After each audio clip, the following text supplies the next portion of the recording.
নমস্কার। আমরা কবিতা পাঠের সময় অতিবাহিত করছি। কবিতার ভেতর দিয়ে আমরা সময়কে সুস্থ করে তুলতে অংশগ্রহণ করছি। আমরা সময়কে বর্ণাঢ্য করতে চাইছি। আমরা সময়কে কিছুটা মেধা দিতে চাইছি। আমরা সময়কে কিছুটা দৃষ্টি, কিছুটা শ্রুতি, কিছুটা ঘ্রাণ দিতে চাইছি। তাই এইসব কাজে আজ আমরা শম্ভুনাথ চট্টোপাধ্যায়ের কবিতা পড়বার ইচ্ছে পোষণ করছি। শম্ভুনাথ চট্টোপাধ্যায়ের কাব্যগ্রন্থ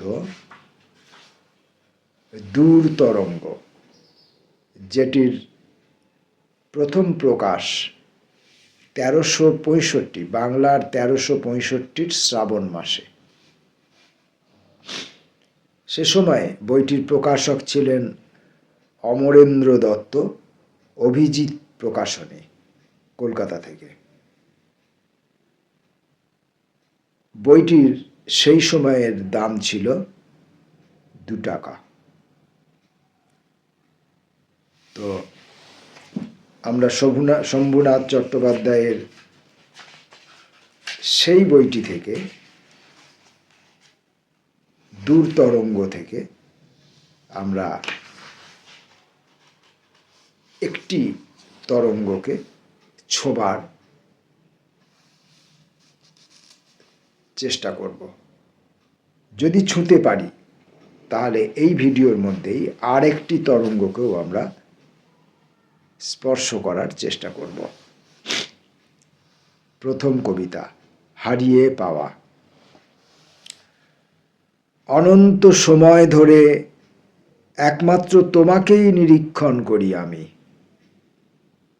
রৌদ্র দিনে ছায়াভরা রাত্রির প্রহরে, কুয়াশায়, অস্পষ্ট তারায় তোমার মুখের ছবি দেখা দিয়ে পুনশ্চ হারায়।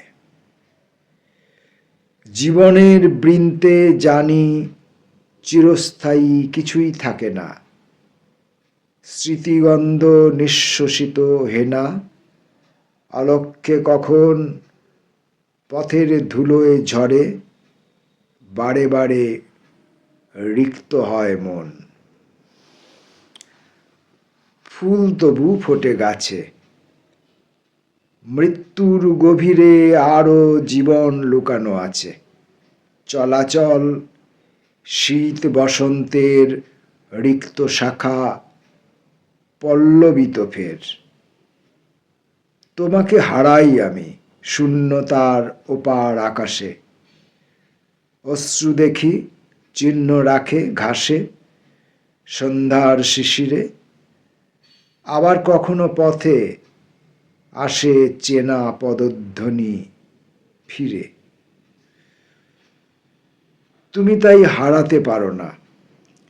জীবনের অলংকারে অফুরন্ত সোনা হয়ে থাকো তুমি।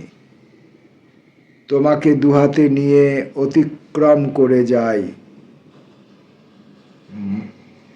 মরণের খণ্ড খণ্ড ভূমি।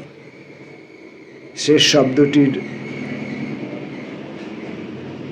ছাপা অস্পষ্ট আছে।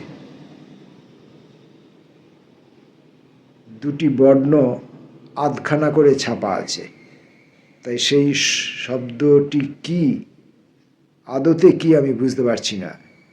আমি জীবনের হবে না, স্মরণের হবে না, এটা আমি স্পষ্ট। মরণের হতে পারে, মরণের খণ্ড খণ্ড ভূমি, এরকম ধারা আমার মনে হচ্ছে। কবিতাটি পড়ে আমার ভালো লেগেছে।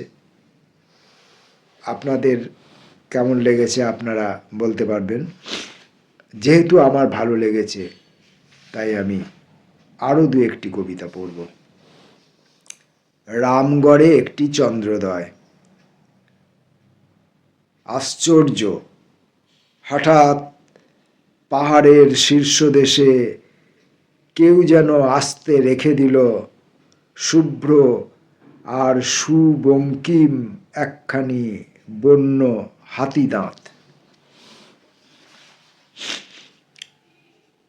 পরক্ষণে চেয়ে দেখি সে দাঁতের কারুকার্য করা এ পৃথিবী পুতুলের মতন অপ্সরা। মধ্যরাতে মনে হয় নৌকো ভাসে আকাশের নীলে। রাঁচির পথে একটি সূর্যাস্ত। সুবর্ণ বাঘের থাবা পশ্চিমের অজানা পাহাড়ে ছিন্ন ভিন্ন করে দিলে বৈকালের জীবন্ত হরিণ। রক্ত ভেজা মাটি দেখে বহুদূর দিগন্তের পারে সভয়ে অদৃশ্য হলো দিন। সুবর্ণ বাঘের থাবা, সূর্য ওই ডোবে অন্ধকারে। এবার এই কবিতাটি পাঠ করে সত্যই আজকের কবিতা যাপন শেষ করব। নদী কংসাবতী। বালুকার শয্যা পেতে শুয়ে আছে রূপবতী নারী।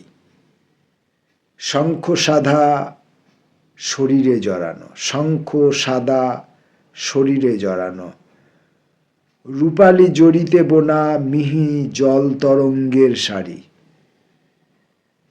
রূপ দেখে উড়ে আসে দূরের পাখিরা, ঘুমন্ত শিশুর মতো এক পাশে ঝুঁকে অসথের ছায়া ভাসে রৌদ্রময় নিরিবিলি বুকে। মন্দিরের চূড়া থেকে খসে পড়ে আলোকের হীরা। আবার কখনো দেখি অন্ধকার ঘন তার চুলে ফুল ভাসে, হাওয়া লেগে দক্ষিণের পাড়ের শিমুলে। রহস্য গহন সুরে সুরে গান গায়, জল ছুঁয়ে পাতায় পাতায় নত সরবন।